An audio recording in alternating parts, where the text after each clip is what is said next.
Melanjutkan film Ong Bak 2 kemarin, awal cerita diperlihatkan Tien yang tengah dipasung oleh Raja Sena. Kemudian Raja Sena memerintahkan seluruh prajurit kerajaan untuk menghukum dan menyiksanya sampai mati.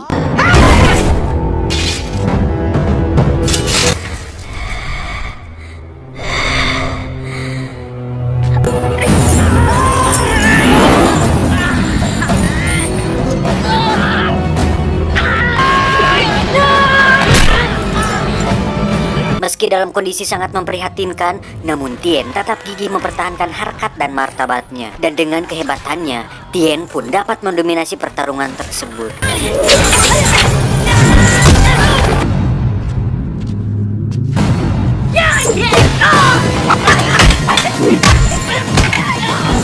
Namun karena prajurit kerajaan yang tidak ada habisnya, akhirnya Tien dengan segenap kekuatannya harus tumbang dengan tubuh yang penuh luka.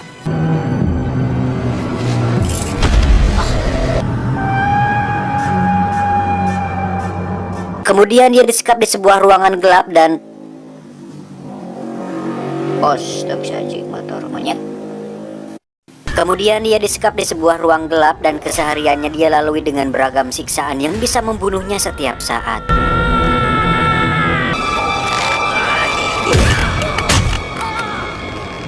Lalu Shin berpindah kepada biksu yang merawat Tien sewaktu kecil, yang ternyata dia sedang beradu ilmu dengan seorang dukun yang mengalahkan dan membawa gajah Tien di episode pertama. Dan dengan kekuatan spiritualnya yang tinggi, dia dapat mengalahkan Ririwa yang telah dikirim dukun tersebut.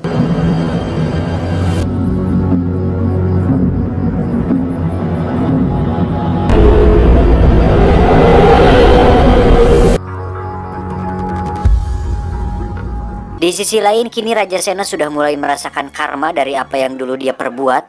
Ternyata demi mendapatkan tahta kerajaan, dia tega meracuni ayahnya sendiri.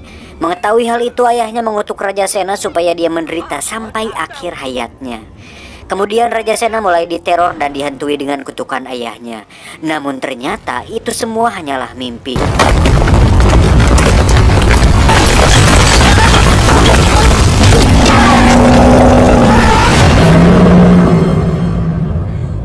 Lalu samar-samar di luar terdengar suara ratusan orang yang sedang beradu pedang, yang ternyata itu adalah prajurit kerajaan yang sedang bertarung dengan komplotan perampok dari Bukit Sayap Garuda.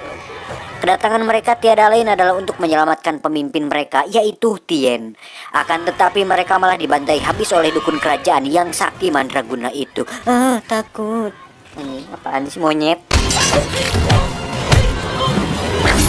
Dan setelah pertarungan yang cukup sengit selesai, Raja Sena pun keluar dan betapa terkejutnya dia ketika melihat sang dukun yang telah membantai habis komplotan dari Tien. Setelah melihat hal itu, Raja pun langsung merekrut si dukun dengan segudang janji yang akan dia berikan kepada si dukun tersebut.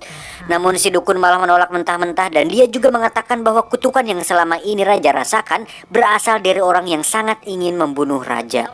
Tiada lain dan tiada bukan, Tienlah orangnya.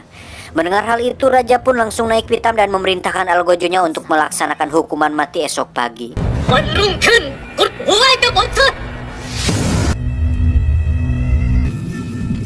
Keesokan paginya pelaksanaan hukuman mati pun tiba. Ketika instruksi dari Raja telah dikumandangkan, Algojo pun langsung mengayunkan pedangnya ke leher Tien. Namun beruntung, belum juga mata pedang itu menyentuh batang leher Tien, utusan Raja Ayodhya datang untuk menjemput Tien dan membawanya ke istana sang raja.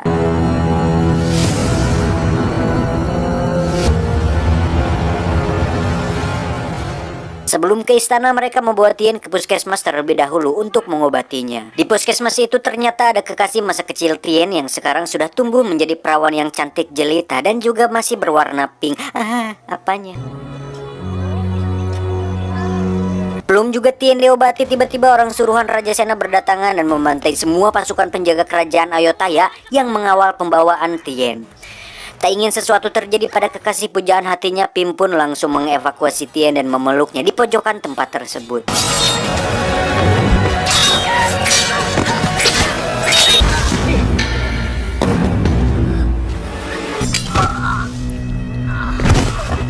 Kemudian biksu dan masyarakat di sana melakukan sebuah ritual khusus yang ditujukan untuk kesembuhan Tien. Mereka membalut seluruh tubuh Tien dengan perban hingga menyerupai mumi.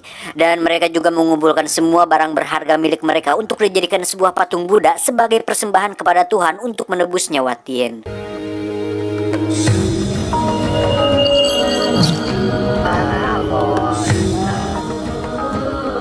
Pim yang sangat menyayangi Tien mulai menari di tempat ritual sebagai bentuk persembahannya agar Tien dapat segera sembuh.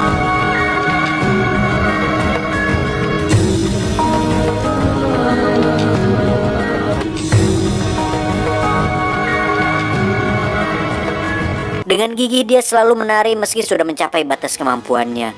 Hingga akhirnya waktu yang semua orang tunggu-tunggu pun datang, yang mana Tien dapat kembali membuka matanya dan membuat semua orang menjadi bahagia. Meski Tien sudah bisa membuka kedua matanya, tapi hampir setengah dari badannya mengeras seperti batu, sehingga Tien sangat kesusahan untuk menggerakkan tubuhnya. Jangankan berjalan, berdiri pun sungguh sangat susah dia lakukan, apalagi yang itunya berdiri. Kemudian Pim dengan segenap kemampuannya mencoba membantu Tien untuk bisa pulih secepatnya. Namun Tien yang merasa malu kepada dirinya sendiri malah mengusir Pim dan malah membuatnya bersedih hati.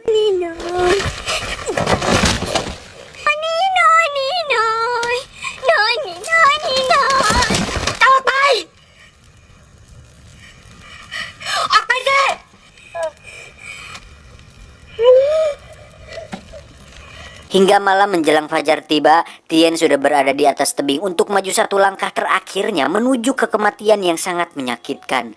Untungnya sebelum Tien melakukan keputusan yang sangat gegabah tersebut, Tien didatangi orang gila yang bijaksana dan seorang biksu yang tidak henti-hentinya menyelamatkan hidup Tien. Dan berkat mereka dia bisa terus berada di dunia ini untuk membalaskan kematian ayahnya yang dibunuh oleh antek-antek Raja Sena.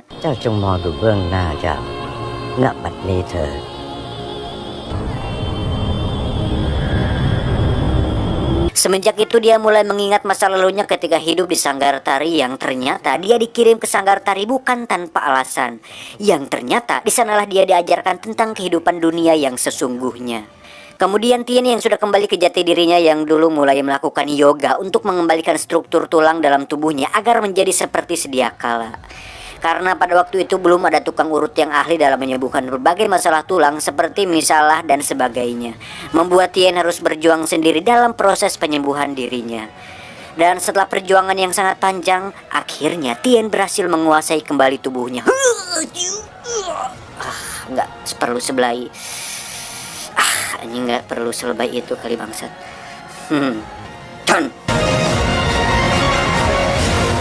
Setelah itu dia mulai menari kembali dan kali ini dia ditemani sang pujaan hati yang sangat menyayanginya itu.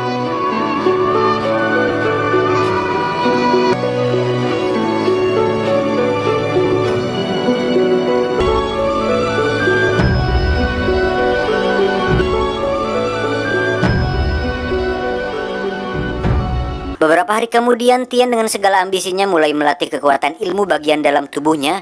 Dan setelah berhari-hari bahkan berbulan-bulan, kini Tien sudah mulai memahami dan menguasai jurus tersebut.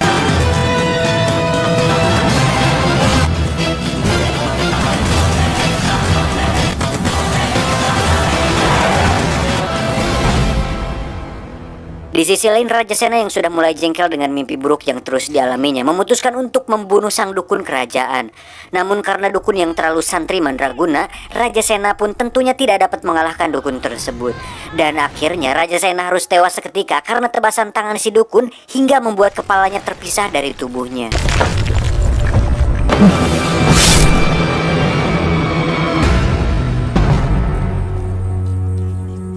Sepeninggalan Raja Sena, dukun itu pun langsung mengambil alih peran Raja Sena sebagai raja di sana.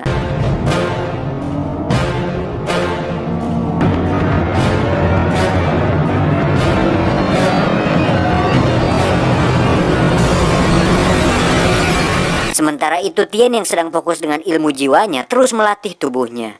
Sehingga suatu hari dia dikagetkan dengan kedatangan puluhan prajurit kerajaan yang siap membunuhnya. Namun dengan santainya Tien dapat mengalahkan para prajurit itu sendirian. Ingat, sendirian loh ya.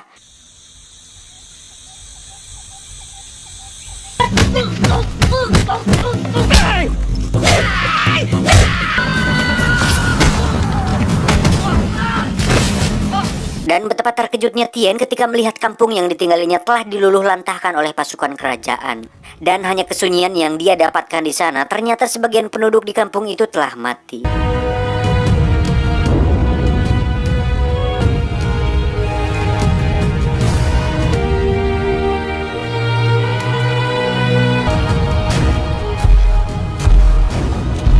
Masih dalam masa berkabung, dia makin dibuat jengkel ketika beberapa prajurit yang tersisa datang menyerangnya.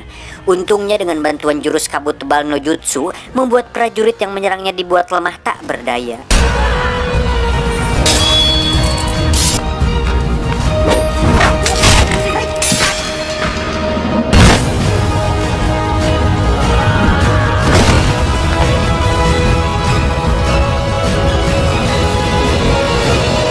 Setelah mengkremasi mayat-mayat orang kampung tersebut, dia langsung mencukur habis seluruh brewok beserta kumis yang dia miliki. Dan dia memutuskan untuk pergi menemui sang raja jolim itu dan menghentikannya.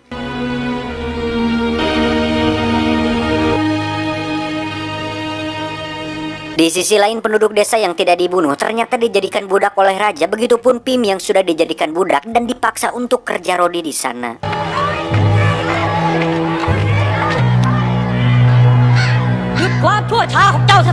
Dan beberapa saat kemudian, Tien yang penuh amarah namun tetap kalem pun langsung mendatangi kerajaan. Raja yang seorang dari klan Uchiha ternyata sudah mengetahui akan kedatangan Tien. Kemudian dia langsung mengeluarkan jurus Mugen Tushukabatanya, khusus anjing dibacanya, dan menutup semua cahaya matahari dengan gelapnya malam.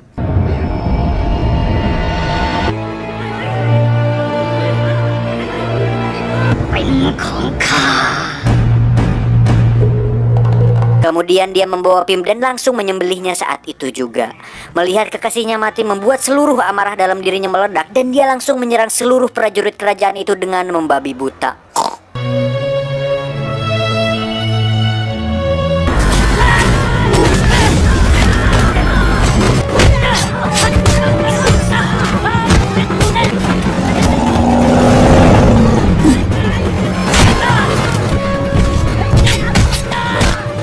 Semua prajurit tidak ada yang luput dari kemarahan Tien.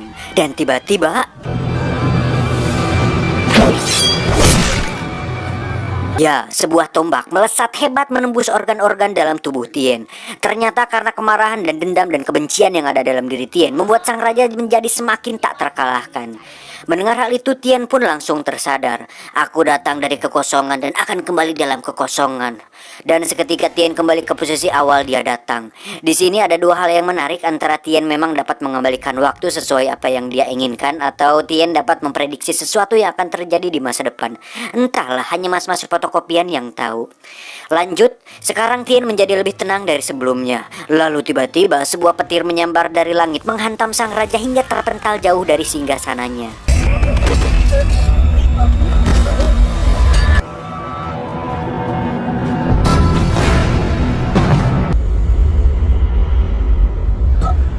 Langit yang tadinya gelap mendapatkan sinarnya kembali ketika matahari terbebas dari sesuatu yang jahat yang menutupinya. Seketika itu juga, kekuatan yang jahat yang ada dalam diri sang raja mulai menghilang. Kemudian Tien dengan tenang langsung Baiwan menghadapi sang raja.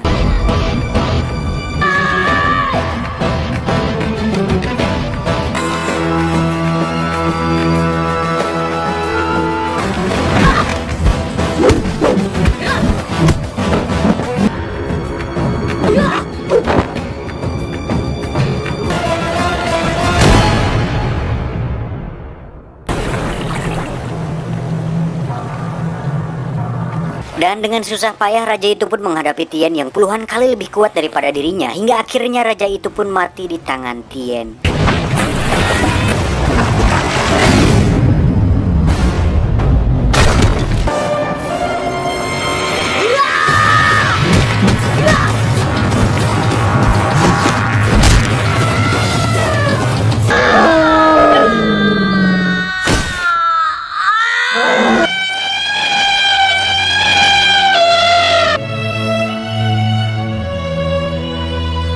Kematian sang raja pun membuat rejim jahat itu berakhir dan kehidupan masyarakat pun kini kembali normal dengan harga sandang dan pangan yang terjangkau.